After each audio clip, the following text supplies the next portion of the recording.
ዓለም ሚስጥር ናት። እግዚአብሔር የለም አንልም፣ እግዚአብሔር አለ አንልም። ሁለቱም ሊኖርም ላይኖርም ይችላል። ዋናው ጉዳይ ግን አሁን ባለን ሕይወት ውስጥ ጣልቃ የመግባት ፍላጎት አለው ወይ ብትሉኝ የለውም። ጣልቃ የመግባት ፍላጎት ቢኖረው ኖሮ ቀንን ቀን ምሽትን ምሽት አያረግም ነበር። ምድርን ያለ ካስማ እንዲያሽከረከረ እዛ ጋር ያለውን ተአምር እዩ አይደል? ያንን ሁሉ ያደረገው ራሱን ነፃ ለማውጣት ነው። በሰው ልጆች መካከል ሴክስ እንዲኖር አድርጎ ልጆች እንዲወለዱ ያደረገው ከጭቃ መስራት ነፃ ለማውጣት ነው፣ በጭቃ እያቦካ። ስለዚህ ነፃ ለማድረግ ራሱን ነፃ ለማድረግ የሰራው ይበልጣል። ለምን ራሱን ነፃ ያደርጋል? በእያንዳንዱ ነገር ውስጥ የሚገባ ከሆነ አይገባም። ለሰው ልጆች አሳልፎ ሰጥቶናል። ቀድመው ለነቁ ሰጥቶናል። ስለዚህ ቀድሞ የነቁ ሰዎች እጣፈንታችንን ይወስናሉ። መጥፋት ካለብን ያጠፉናል። መሬታችንን መውረስ ካለባቸው ይወርሳሉ። ጉልበታችንን መበዝበዝ ከፈለጉ ይበዘብዛሉ። እግዚአብሔር እዚህ ውስጥ ጣልቃ አይገባም። የጠፉ ብዙ ሕዝቦች አሉ። ለነሱ መድህን መሆን ነበረበት እኮ አልሆነም። አሁንም ለኛ አይሆንም ብለን መነሳት እንችላለን። ሊትሬቸር ነው እሱ። ይጠቅመናል አይጠቅመንም በኋላ እናየዋለን። ለሥራ ካነሳሳ፣ መጥፊያችንን ካደበዘዘልን። የወቅቱ አምላክ ሰው ነው። ሲፈልግ ያድንሃል፣ ሲፈልግ ይነቅልሃል፣ ሲፈልግ ይገልሃል፣ ሲፈልግ ያድንሃል። ሰው እጅ ላይ ወድቀናል፣ ብታውቁም ባታውቁም።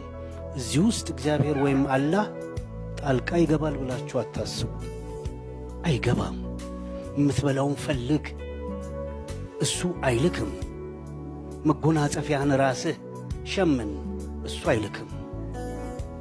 ከቻልክ አሸንፈ ትኖራለህ። ከተሸነፍክ፣ ለዚህ ነው ናሽናል ጂኦግራፊ የዛን ሁሉ የአራዊት ሕግ በየጭንቅላታችን ውስጥ የሚከቱት። ለዛ ነው አሸንፈናቸዋል። እንዳንበሳው፣ እንደ ነብሩ፣ እንደምናምን፣ እንደ ጅቡ። እኛ ደግሞ እንደሚዳቋው እንደምኑ ሆነን ልንቀጥል እንችላለን እዚህ ዓለም ላይ እና አትጠራጠሩ። እስከ ዛሬ ያመንነው ይበቃል። አሌክስ፣ እንግዲህ እስካሁን ካነበብኳቸው መጽሐፎች ቅድም ዛጋራ ያለው ወንድሜ ሀሳብ እቀራለሁ በጣም ማልስማማበት ሼልፌ ላይ እንዳይኖር ከምፈልጋቸው መጽሐፎች መካከል አንዱ ነው። ይህንን የምለው ከምን አንግል ነው? ምናልባት እዛ መጽሐፉም ላይ እንደሚለው አማኝ ስለሆንኩ ሊሆን ይችላል። እምነት እንግዲህ እንዳልከው የተወሰኑ ድሮባኮች ሊኖሩት ይችላሉ። በተለይ እንደተቀባዩ የእምነቱ ዶክትሪን ሳይሆን ሰው ፕራክቲስ የሚያደርግበት መንገድ የተወሰነ ዊዝድሮ ሊኖረው ይችላል። ግን ደግሞ በሀገራችንም ታሪክ እንደገና ከእምነታችንም አንግል ቤተ እምነቶች ለትውልዱ ስብዕና ያበረከቱት ነገር የለም ወይ? እንደ ኤዲተርም ወይም እንደ ጸሐፊም ሆነ እንድትመልስልኝ የምፈልገው የመጀመሪያው ጥያቄ እሱ ነው። ቤተ እምነቶች ለስብዕናችን ወይም ደግሞ ለሀገር እድገት ያበረከቱት አስተዋጽኦ የለም ወይ? የመጀመሪያው ጥያቄ ነው።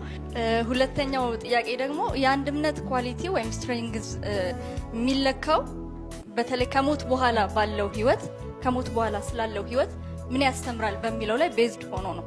which is ሪሌት የሚያደርገው ከነፍስ ጋር ነው እንጂ በስጋ ይሄ በስጋ የምንመላለስበት ላይፍ ቦነስ ነው ወይም ደግሞ የበረከት ጉዳይ ነው። ሶ ከነፍስ ጋር በተያያዘ ባለው ነገር ላይ መተቸት ወይም ዲስከስ ማድረግ ይቻላል።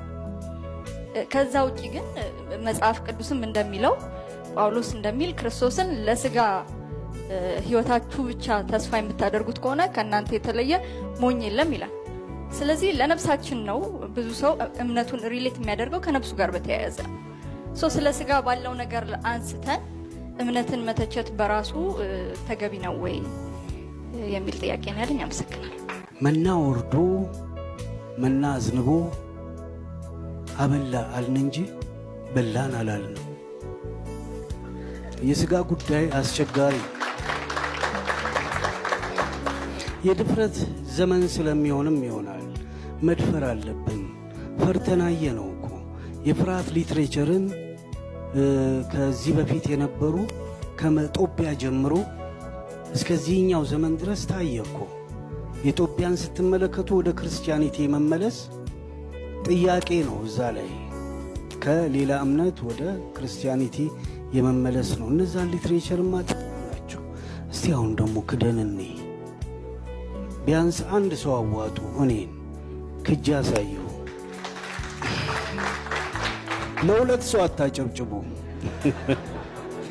የሰማይ ተስፋ እጃችን ላይ ያለውን ዳቦ አጣን። ዜን ዋት? አሁን የዋስትና ጥያቄ መጣ። የመጥፊያችን ጊዜ መጣ። አትጠራጠሩ፣ መጥፊያችን ደርሷል።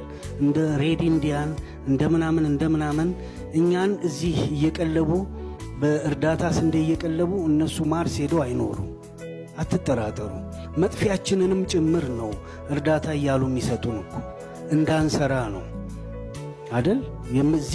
እዚች ምድር ላይ ያላቸውን ተስፋ እንዳናጨልምባቸው በእርዳታም ቢሆን እንዳንሰራ ያደርጉናል።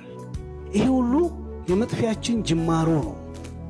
ይህንን መጥፊያ መቀልበስ የሚቻለው እስከ ዛሬ የኖርነውን እንደገና ሪቫይዝ በማድረግ ጭምር ነው። እንዴት ነው ሪቫይዝ የምናደርገው?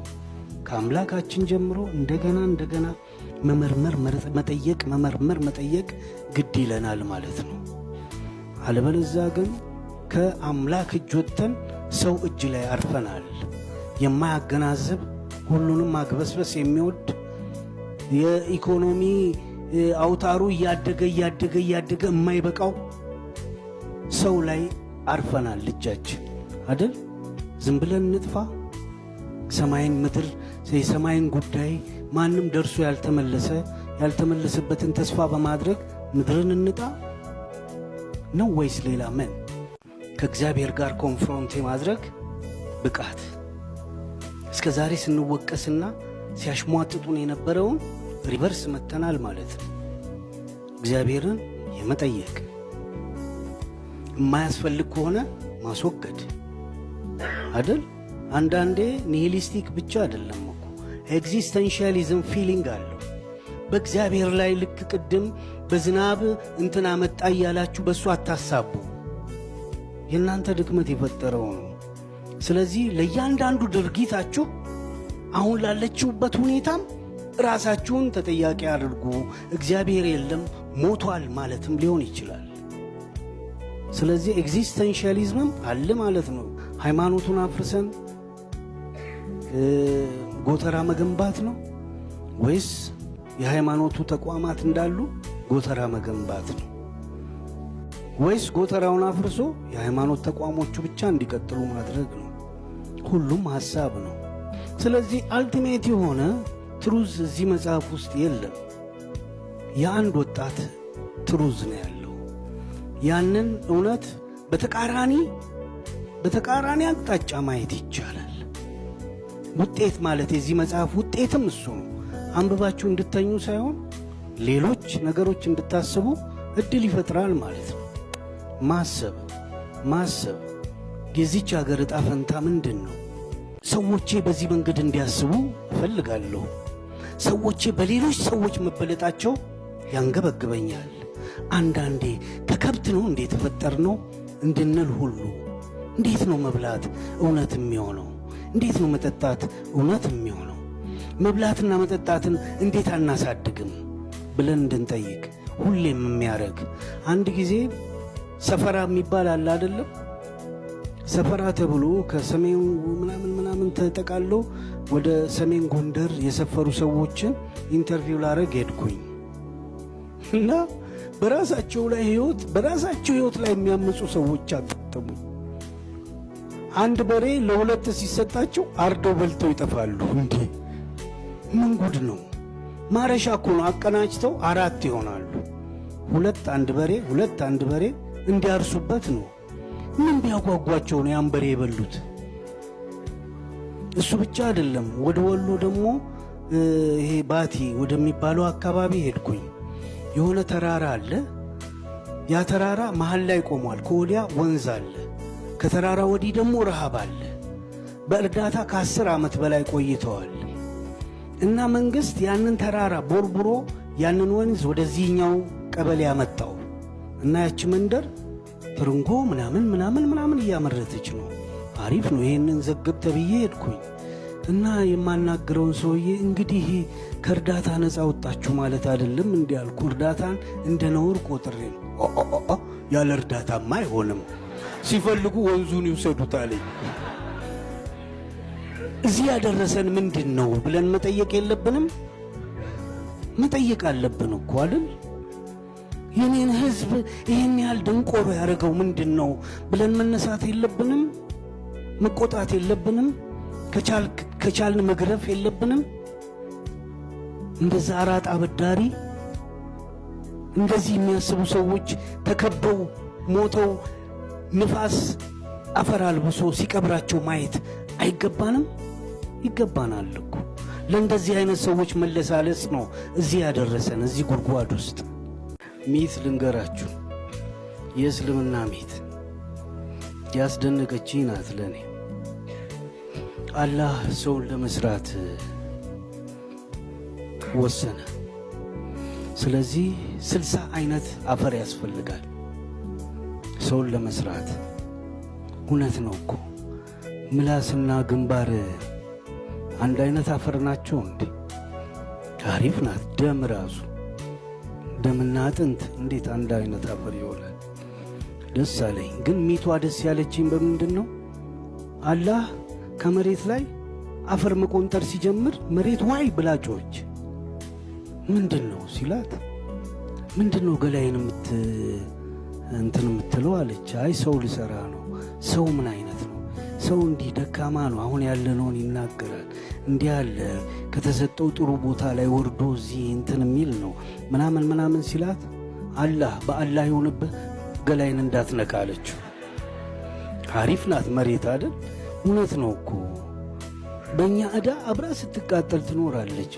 ከእሷ ስለተሰራል እንዳትነካ ስትለው አላህ ምንም አላለም፣ ጥሎ ሄደ።